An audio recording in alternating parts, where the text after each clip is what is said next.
Cheers. কিমান হ'ল ভাড়া? 2 কেজি দেবা আছে ঠিক হ'ব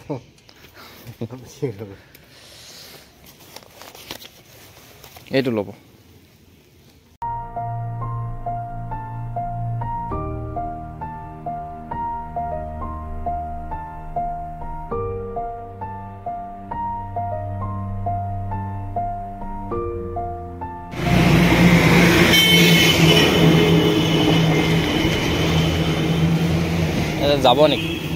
যাব নেকি মিঠা পুখুৰী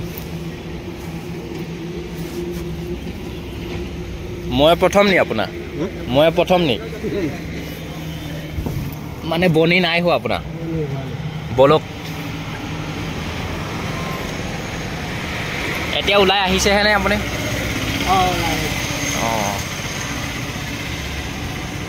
আপুনি ক'ত থাকে আচ্ছা ইয়াতে ঘৰ নেকি बिहार बोकाजान अच्छा बोकाजान का है ইয়াতে ভাড়াত থাকে ন ৰিক্সাই চলাই নে আৰু বেলেগ কিবা কৰে আপুনি ৰিক্সা কাৰ হয় মালিক বেলেগ আছে ন কিমানকে দিব লাগে এদিনত 70 रुपीस 15 रुपया पार्किंग 15 रुपया 15 और 75 18 मतलब 90 रुपया जाता है ना दिन में और खाना पीना तो अलग है कितना आ जाता है नहीं अभी बाजार तो बहुत ठंडा है हाँ वही हाजरा ऊपर हो जाता है अच्छा कितना 1000 नहीं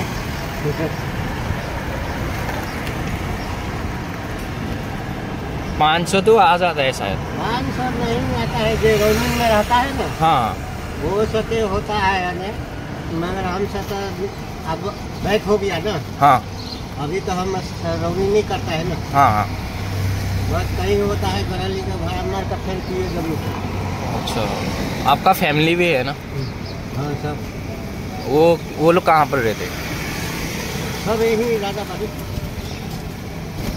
और कौन कौन আছে ঘৰত আপোনাৰ है बेटा है बुआरी है बेटा भी काम करते हैं शायद और दादी जी नहीं है ना दादी जी नहीं है क्या दादी जी नहीं है क्या नहीं कितना दिन हो गया हो गया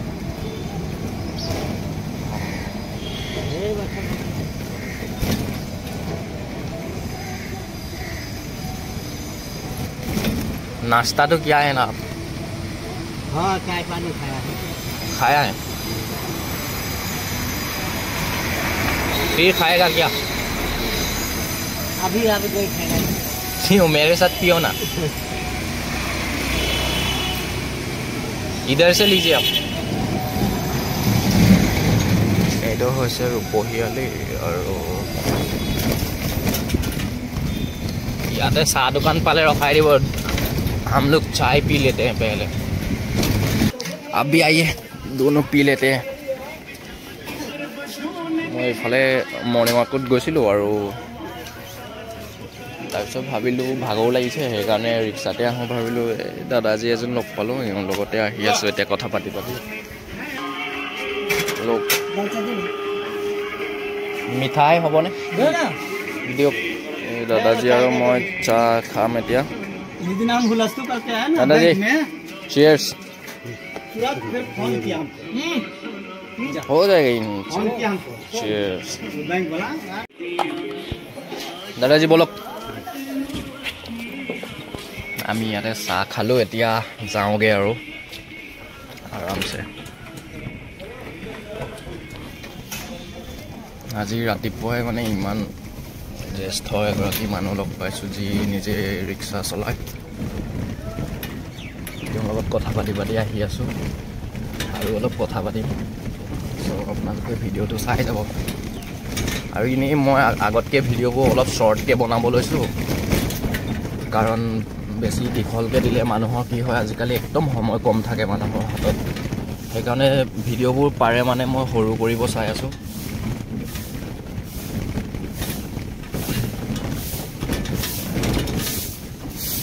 দাদাজী এতিয়া ভাড়া ঘৰত থাকে ন? আপুনিয়ে ঘৰ চলাই চাগে?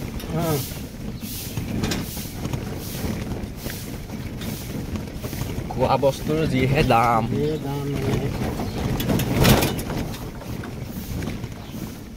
আৰু কেতিয়াবা চাগে ভাড়া একদম কমেই পায় চাগে। 200, 250, 300, অঁ 400, অঁ 200, 250, 150। অঁ इतना काम है सब पिटकी में ओलाबो। অঁ इतना काम है और एकदम इनके তাকো 100-150টো ভাড়া আৰু চাই নাস্তাতে গুচি যায় চাগে। घुसी যাব। गाड़ी भाड़ा बहुत से की करबो।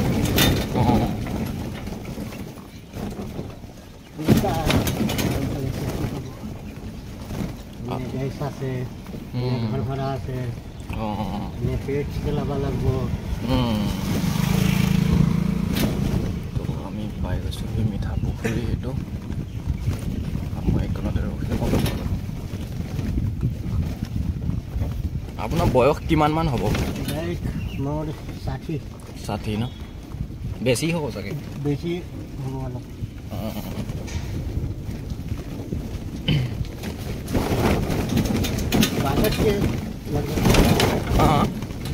ইয়াতে নামিব লাগিব মই।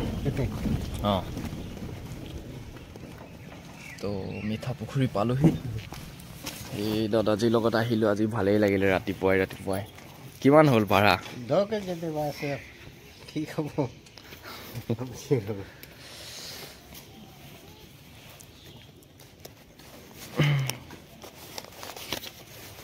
এইটো ল'ব হৈ যায়গা না?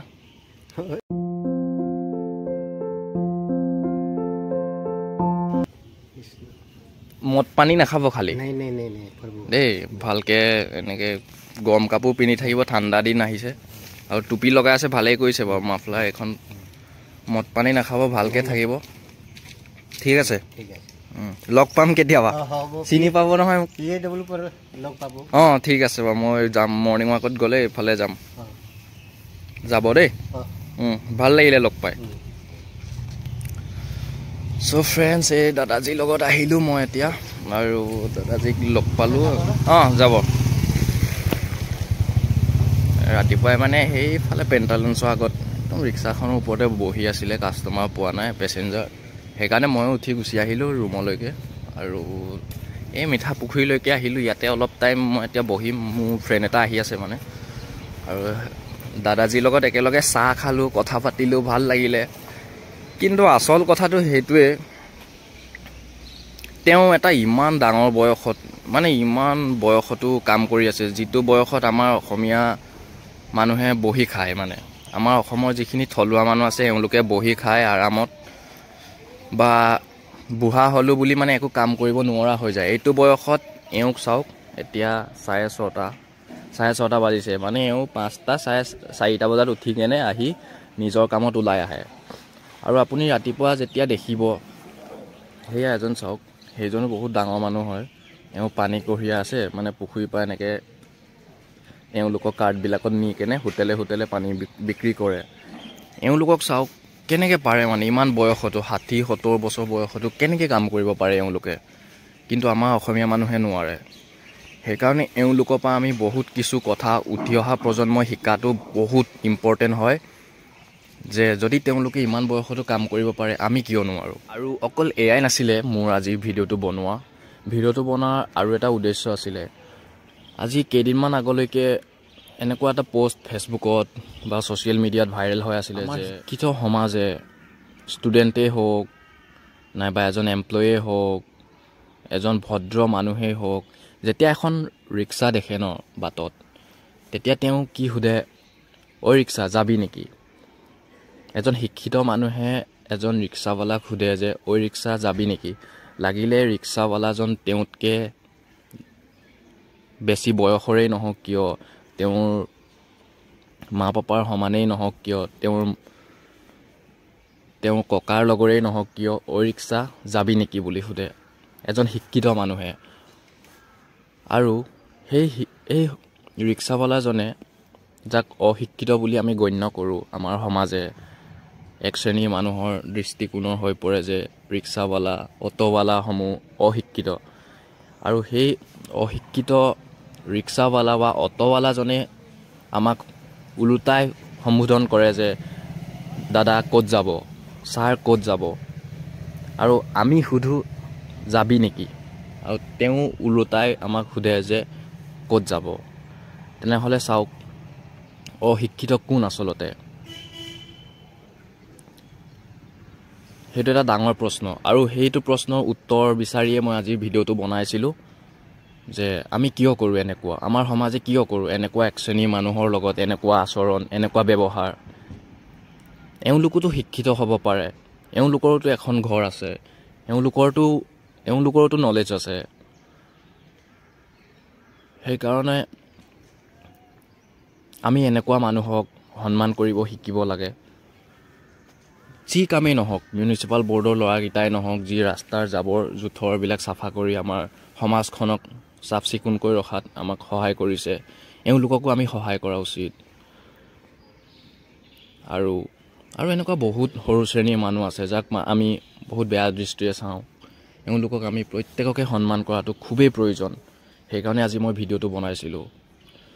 চ' মানুহে মানুহক সন্মান কৰিব শিকক, সকলোৰে লগত মিলি থাকিব শিকক, চাব আমাৰ সমাজখন, আমাৰ পৃথিৱীখন আৰু ধুনীয়া হৈ পৰিব।